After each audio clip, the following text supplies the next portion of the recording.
Afternoon, everyone. How are you doing today? So, hey, I wanted to create this public service announcement or PSA about real estate investing and more specifically for new real estate investors, right? If you're new to real estate investing, you haven't done a deal yet, you haven't done what I call the homework to learn your market, I am talking to you. And I've been investing in real estate in one market for over almost 20 years, over 19 years, for 20 years. I've done hundreds of transactions. I've been in up, down, in back markets. I've danced from single family homes to multifamily, back to single family homes. So what I'm about to tell you comes from some experience. It comes from a place of concern and really comes from the fact that I'm starting to hear from new real estate investors, again, folks with zero units that are almost getting excited again. Like, we are in for smooth sailing, even in the single family market. And what I want to tell you is that is certainly one of the outcomes. But I just wanted to step back and tell you from my heart, my experience, that the market we are in today, July, call it mid-July of 2020, is the most unbalanced, it's the most uncertain, it's the most unreliable market I have ever seen. And realize my experience goes back to the last crash. So I saw the rise. And the reason I wanted to say this is a couple of things. First and foremost, we have ridiculous amount of low supply in most markets. So one of the first things you need to do as a new investor today, if you're looking, is learn your market, but learn your market in historical context. Figure out what listings are today. All right, you can do that on Realtor or Zillow or whatever. Next, build a relationship with a broker or real estate agent who can go to the multiple listing service and go back and look at history. Maybe even do a Google search. Maybe there's somebody that publishes that for your market. My guess is supply is down 20 to 30% from last year, down 30 to 40% from 2015. You need to know these things. Now, if you're in a market that's maybe like Las Vegas, where supply is actually up, you have a different issue. But again, every market is regional. I'm going to give you some guidelines for you to learn, but I just want you to be careful. This is not the time you walk up and go all in. Not today. So that's the first thing. Listings are ridiculously low.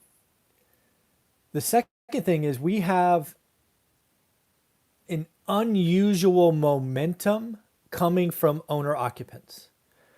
Right? We have owner occupant buyers who I've been very clear on this channel for years are my number one competitor because they can frankly overpay, right? They're bringing 3.5% down, 3.5% down on 200 versus 220 is like $600. It's nothing.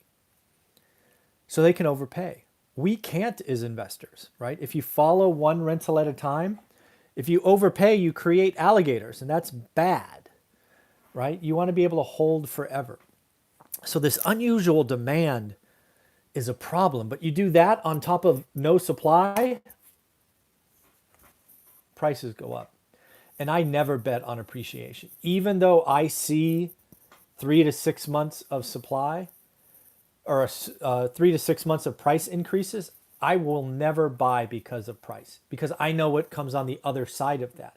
I want to be able to hold for the long term. And you can only do that with real positive cash flow. So that's next. Then there's the big boogeyman out there. Depending on your city, you have, I don't know, I'll call it a significant portion of owner occupants that are in homes today not paying. They could be in a federally backed FHA mortgage in forbearance. They could be in a private bank's forbearance. But these forbearance requests will not cure all that is ill out there.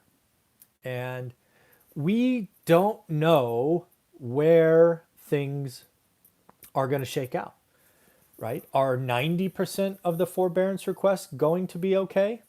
Well, great, great. 10% move here or there probably doesn't move most markets. 30%, now that starts to feel painful, right? Because that's what happened in the last crisis. It wasn't the first couple of people that had to have short sales or foreclosures. It was the second order effects when your neighbor and then their neighbor and their neighbor. It became an avalanche that you just couldn't get away from. And given the data we have today, I have no idea if that's going to happen. I've lived this movie before. I watched it from the stands with popcorn, and I have no idea if it's going to happen early next year. It could, and it could be bad. But it may pass with a whisper and not be a problem. This is very, very uncertain. And again, I do think it will be regionalized. I am particularly nervous about Las Vegas, and that's why I've taken the time to reach out to Brian Lebo a couple of times and have him on this show.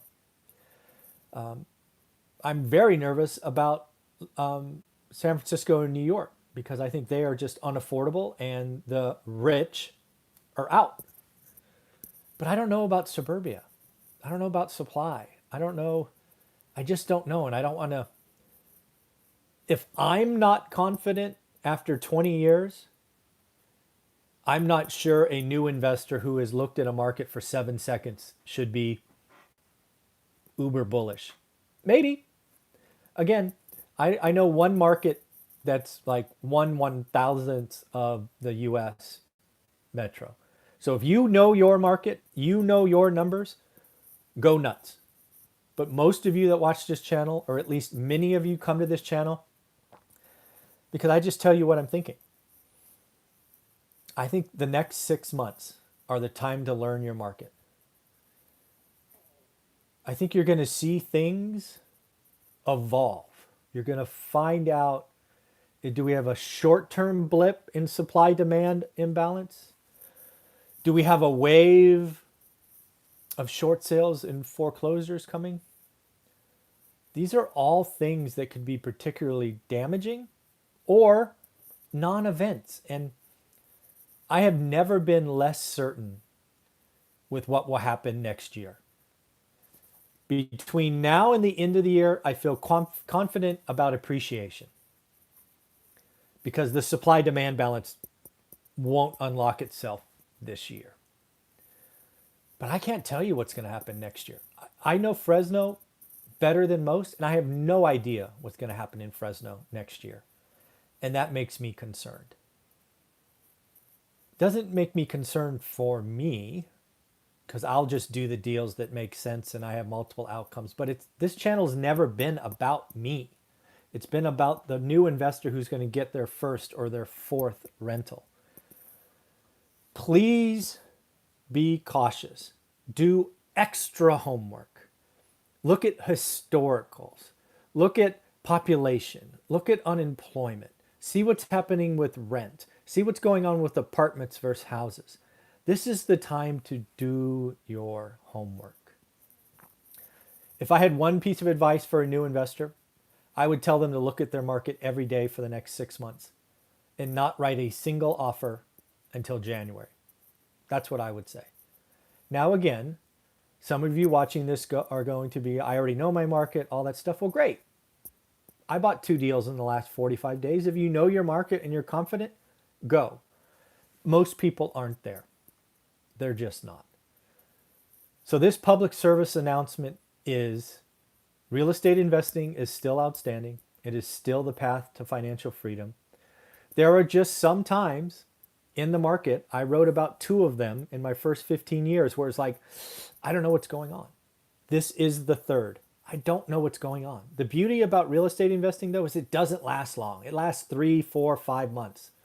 And then the market figures itself out. We are at that danger point. I could tell you a couple of things with certain.